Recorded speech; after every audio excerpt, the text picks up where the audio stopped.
வணக்கம் நண்பர்களே. உங்கள் எம்எஸ்.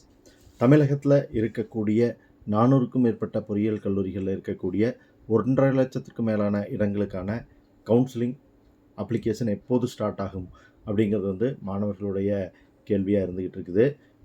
வரக்கூடிய 9ஆம் தேதி 12ஆம் வகுப்பு மாணவர்களுக்கு ரிசல்ட்ஸ் வெளிவரப்போகுது. அந்த ரிசல்ட்ஸுக்கு பிறகு மாணவர்கள் பல்வேறு படிப்புகளுக்கு அப்ளை பண்ணுவாங்க. அதில் மிக முக்கியமானதாக இருக்கக்கூடியது அண்ணா பல்கலைக்கழகத்தின் கீழ் வரக்கூடிய பொறியியல் கல்லூரிகளில் இருக்கக்கூடிய படிப்புகளுக்கு விண்ணப்பிப்பது.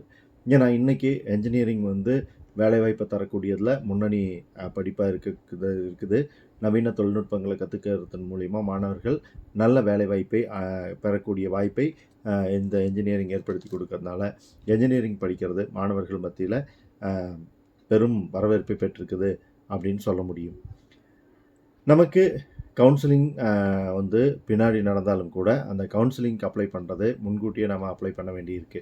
அதற்காக நாளை காலை 10 மணிக்கு நம்ம உயர்கல்வித்துறை அமைச்சர் அவர்கள் இந்த ஆன்லைன் விண்ணப்பத்தை தொடங்கி வைக்கிறாங்க.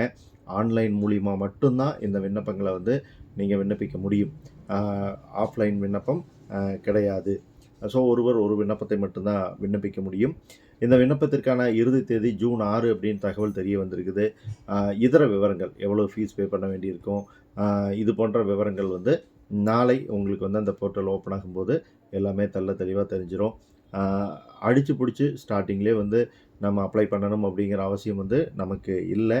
ஏன் அப்படிங்கிறத பற்றி நம்மளோட சேனலில் ஏற்கனவே வீடியோ இருக்குது, பார்க்காதவங்க பாருங்கள். ஸோ இந்த அப்ளிகேஷன் ஃபார்ம் இன்ஜினியரிங் போக விருப்பப்படுற எல்லா மாணவர்களும் அப்ளை பண்ணி வைக்கணும். அது மட்டும் இல்லாமல் நான் மற்ற படிப்புகளுக்கு விண்ணப்பிக்கிறேன், எனக்கு கிடச்சி தான் அதுக்கு போயிடுவேன், இல்லைனா அப்படிங்கிற கேள்விக்குறியோடு இருக்கக்கூடிய மாணவர்களும் இந்த விண்ணப்பத்தை விண்ணப்பித்து வைக்கலாம். இது முழுக்க ஆன்லைன் ப்ராசஸ். நிறுத்தி நிதானமாக படித்து நம்ம இதை அப்ளை பண்ணலாம். கிட்டத்தட்ட 1 மந்த் நமக்கு டைம் கொடுத்துருக்காங்க. உங்களுக்கு தேவையான சர்டிஃபிகேட்ஸ் எல்லாமே ரெடி பண்ணிக்கிட்டு அதுக்கப்புறம் இந்த அப்ளிகேஷன்ஸ் அப்ளை பண்ணணும். எல்லா அப்ளிகேஷன்ஸோடும் தேவையான சர்டிஃபிகேட்ஸ் எல்லாமே கைவசம் இருந்தது அப்படின்னா இந்த அப்ளிகேஷனை அப்ளை பண்ணுறது ரொம்ப ஈஸியான ப்ராசஸாக இருக்கும்.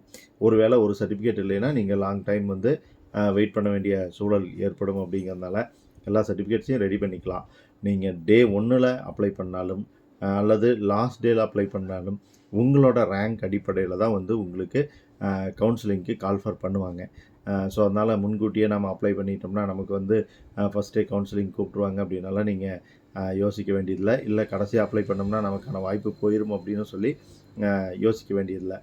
மெடிக்கலில் டவுட்டாக இருக்கக்கூடிய ஸ்டூடெண்ட்ஸ் 2-3 டைம் ட்ரை பண்ணியிருக்கக்கூடிய ஸ்டூடெண்ட்ஸ் அடுத்த ஆப்ஷன் என்னென்னு யோசிக்கும்போது அவங்களுக்கு என்ஜினியரிங்காக இருக்கும். நிறைய மாணவர்கள் கடந்த ஆண்டுகளில் கூட பார்த்தீங்க அப்படின்னா என்ஜினியரிங் கவுன்சிலிங் அப்ளிகேஷன் முடிஞ்சதுக்கப்புறம் நான் என்ன பண்ணுறது அப்படின்னு சொல்லி யோசிச்சுட்டு இருக்காங்க. ஒரு ₹500 அல்லது ₹1000 அப்ளிகேஷன் ஃபீஸ் வரப்போகுது. இதற்காக பயந்துக்கிட்டு அப்ளிகேஷன் போடாமல் விட்டுட்டு மறுபடியும் தத்தளிக்கிறத விட ஆரம்பத்தில் அப்ளை பண்ணி வச்சுருங்க. நீங்கள் போக முடியாட்டியும் அல்லது விருப்பமில்லாட்டியும் வேறு கோர்ஸ் கிடச்சிட்டாலும் உங்களுக்கு இன்னொரு சான்ஸ் என்ஜினியரிங்கில் காத்துக்கிட்டு இருக்குது அப்படிங்கிறத தைரியம் உங்களுக்கு எப்போவுமே இருக்கும். தகவலை ஃப்ரெண்ட்ஸோட ஷேர் பண்ணுங்கள். சேனலுக்கு முதல் முறையாக வந்தீங்கன்னா சப்ஸ்கிரைப் பண்ணுங்கள். பிடிச்சிருந்தால் லைக் பண்ணுங்கள். Bye friends.